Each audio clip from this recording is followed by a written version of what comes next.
কোনো প্রকার রোদে দেওয়া ঝামেলা ছাড়াই কাঁচা আমের এই আচার একবার বাসায় বানালে চুলা থেকে নামানো মাত্রই শেষ হয়ে যাবে। আসসালামু আলাইকুম সবাইকে, ওয়েলকাম জানাচ্ছি রেসিপি বে আমার কিচেনে। আরও নতুন একটি রেসিপি দেখার জন্য আজকে করে দেখাবো কাঁচা আম দিয়ে এই মজাদার আচারের রেসিপিটি, আর তাও আবার কোনো প্রকার রোদে দেওয়া ঝামেলা ছাড়াই। আর এই আচারটা খেতে এত ভীষণ মজা যে চুলা থেকে নামানো মাত্রই শেষ হয়ে যাবে। আর এই আচারটা বানানো কিন্তু খুব সহজ আর খুব অল্প সময়ের মধ্যে কিন্তু আচারটা বানিয়ে নেওয়া যায়। তাই আশা করছি আমার আজকের এই আমের আচার রেসিপিটি আপনাদের কাছে ভালো লাগবে। রেসিপি ভালো লেগে থাকলে অবশ্যই লাইক করে দেবেন এবং অবশ্যই ভিডিওটি বেশি বেশি ফ্রেন্ড এবং ফ্যামিলির সাথে শেয়ার করে দেবেন। চলুন তাহলে শুরু করি। প্রথমেই আমের আচারের জন্য এখানে দেখতেই পাচ্ছেন আমি আমগুলোকে খুব ভালোভাবে ছিলে তারপর ছোট ছোট টুকরো করে কেটে নিয়েছি। আর টুকরোগুলো কিভাবে করেছি সেটা হয়তো দেখেই বুঝতে পেরে। আর আমি আজকে এখানে 1.5 কেজি পরিমাণে আম নিয়েছি। তো আমগুলোকে খুব ভালোভাবে কিন্তু ধুয়ে পরিষ্কার করে নিয়েছি, পানি ঝরিয়ে নিয়েছি। এখন এর মধ্যে 1 চা চামচ দিয়ে দিলাম হলুদের গুঁড়া। হলুদের গুঁড়াটা দিয়ে খুব ভালোভাবে আমের সঙ্গে মিশিয়ে নিচ্ছি। আমের সঙ্গে মেশানো হয়ে গেলে একটা সাইডে রেখে চলে যাচ্ছে চুলায়। একটি ফ্রাই প্যান বসিয়ে এর মধ্যে 3টা শুকনা মরিচ আর দিয়েছি 1 টেবিল চামচ পরিমাণে পাঁচফোড়ন। আর এই পাঁচফোড়নের ভেতরে ময়রি, মেথি আর কালো জিরা রয়েছে। সরিষা আর ধনিয়ার পরিমাণটা কম, তার জন্য আমি 1 চা চামচ ধনিয়া আর হাফ চা চামচ হলুদ সরিষা নিয়েছি। এখন সবগুলো উপকরণ খুব ভালোভাবে নেড়ে চেড়ে জাস্ট 1 মিনিটের মতো আমি এটাকে ভেজে নিব। তো এটাকে ভেজে নেওয়া হয়ে গেলে আমি এটা চুলা থেকে নামিয়ে নিচ্ছি। এটা ভেজে নেওয়া হয়ে গেছে। তো এখানে আচারটা তৈরি করার জন্য অন্য একটি পাত্র বসিয়ে দিয়ে দিলাম আমি 2 টেবিল চামচের মতো সরিষার তেল। এই আচারটা কিন্তু তৈরি করতে সরিষার তেলের পরিমাণটা খুবই কম লাগে। দিয়ে দিলাম 1 চা চামচ পাঁচফোড়ন। পাঁচফোড়নটা দিয়ে 10 থেকে 15 সেকেন্ডের জন্য খুব ভালোভাবে একটু ভেজে নিব। এর চাইতে বেশি ভাজার কোনো প্রয়োজন নেই। 10 থেকে 15 সেকেন্ডের মতো ভেজে নেওয়া হয়ে গেলে সেই আগে থাকতে হলুদ মেখে রেখেছিলাম আমগুলো, সেই আমগুলো এর মধ্যে দিয়ে দিচ্ছি আমি। তা আমগুলো দিয়ে এখন অনবরত নেড়ে চেড়ে তেলের সঙ্গে আমগুলো 1 থেকে 2 মিনিটের মতো আমি একটু কষিয়ে নেব। তো তেলের মধ্যে হালকাভাবে একটু কষিয়ে নেওয়া হয়ে গেলে এখন এখানে মিষ্টির জন্য আমি দিয়ে দিব চিনি। এখানে আমি প্রথমেই দিয়ে দিচ্ছি 1 কাপ পরিমাণে চিনি।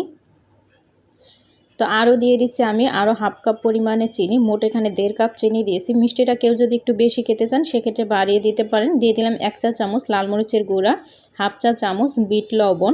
এখন সবগুলো খুব ভালোভাবে আবারও মিশিয়ে নিচ্ছি। আর এটা নাড়াচাড়া করতে করতেই দেখবেন যে চিনি 1 থেকে 2 মিনিটের মধ্যেই কিন্তু চিনি থেকে অনেকটা পানি ছেড়ে আসবে। তো দেখেন নাড়াচাড়া করতে কিন্তু চিনিটা গলে গেছে, চিনি থেকে অনেকটাই পানি ছেড়ে এসেছে আর এটাতে বলকও কিন্তু চলে আসছে। তো আবার একটু ভালোভাবে নেড়ে চেড়ে মিশিয়ে নিচ্ছি আমি। তো এটা নেড়ে চেড়ে মিশিয়ে নেওয়া হয়ে গেলে এখন একটা ঢাকনা দিয়ে ঢেকে দেব 2 থেকে 3 মিনিটের জন্য। এর চাইতে বেশিক্ষণ ঢেকে রাখবো না। আমি 1 মিনিট পরে ঢাকনাটা তুলে নিচ্ছি। এখন এর মধ্যে দিয়ে দিচ্ছি আমি 1 চা চামচ লবণ। লবণটা দিতে আমি ভুলে গিয়েছিলাম। তো লবণটা দিয়ে খুব ভালোভাবে আবারও একসঙ্গে মিশিয়ে নিচ্ছি।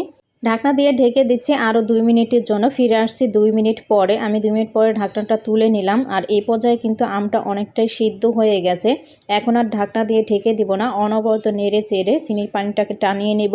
তো চিনির পানিটা যখন এরকম গাঢ় হয়ে আসবে তখন এর মধ্যে দিয়ে দিচ্ছি আগে থাকতে সেই ভেজে রাখা মশলাগুলো আমি ব্লেন্ডারে ব্লেন্ড করে নিয়েছি। আপনার চাইলে কিন্তু শিলপাটা বেটে নিতে পারেন, তবে একবারে মিহি করে ফেলবেন না, আধা ভাঙা করে নেবেন। তো মশলাগুলো দিয়ে খুব ভালোভাবে নেড়ে চেড়ে মিশিয়ে নেওয়ার পরে কিছুক্ষণ পরে দেখবেন যে এরকম ঘন আর গাঢ় হয়ে এসেছে। চিনির পানিটা কিন্তু অনেকটাই টেনে গেছে। এই পর্যায়ে দিয়ে দিচ্ছি 1.5 টেবিল চামচ পরিমাণে ভিনেগার। ভিনেগারটা দিলে কিন্তু আচারটা অনেক দিন পর্যন্ত ভালো থাকে। আপনার যদি আচারটাকে অনেক দিন পর্যন্ত সংরক্ষণ করতে চান তাহলে ভিনেগারটা দেবেন। আর যদি সাথে সাথে খেয়ে ফেলতে চান তাহলে আর ভিনেগারটা না দিলেও চলবে। তো কিছুক্ষণ নেড়ে চেড়ে নেওয়ার পরে দেখেন আমার আচারটা কিন্তু সম্পূর্ণ রেডি। আমি এই পর্যায়ে এটাকে চুলা থেকে নামিয়ে ফেলবো, কারণ এটা নামানোর পরে কিন্তু আর একটু ঘন হয়ে যাবে। তো আমার আচারটা কিন্তু সম্পূর্ণ রেডি হয়ে গেছে। আমি আপনাদেরকে বারবার দেখিয়ে দিচ্ছি স্প্যাচুলার সাহায্যে। ঠিক এই পর্যায়ে এই চুলা থেকে আমি নামিয়ে আর এখানে আমি আচারটা চিনি দিয়ে তৈরি করছি। আপনারা চাইলে কিন্তু চিনির পরিবর্তে আখের গুড় দিয়েও কিন্তু তৈরি করতে পারবেন, তাহলে কিন্তু আরও কালারটা বেশি সুন্দর আসবে আর খেতেও ভালো লাগবে।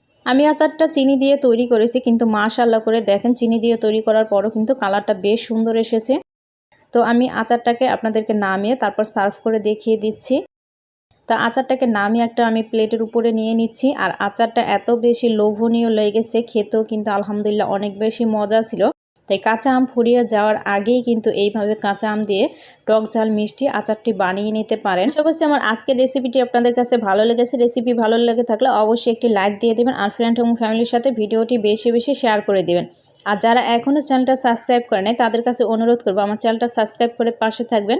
আর আমার ভিডিও সবার আগে পেতে চ্যানেলটা সাবস্ক্রাইব করে পাশে থাকা অল বেল আইকনটি বাজিয়ে রাখবেন, যাতে আমি নতুন কোনো রেসিপি চাইলে সাথে সাথে নোটিফিকেশন পেয়ে যান। আজকের ভিডিওটি এই পর্যন্তই। সবাই অনেক বেশি ভালো থাকবেন, সুস্থ থাকবেন। পরবর্তী ভিডিও দেখার আমন্ত্রণ জানিয়ে এখানেই বিদায় নিচ্ছি। আল্লাহ হাফেজ।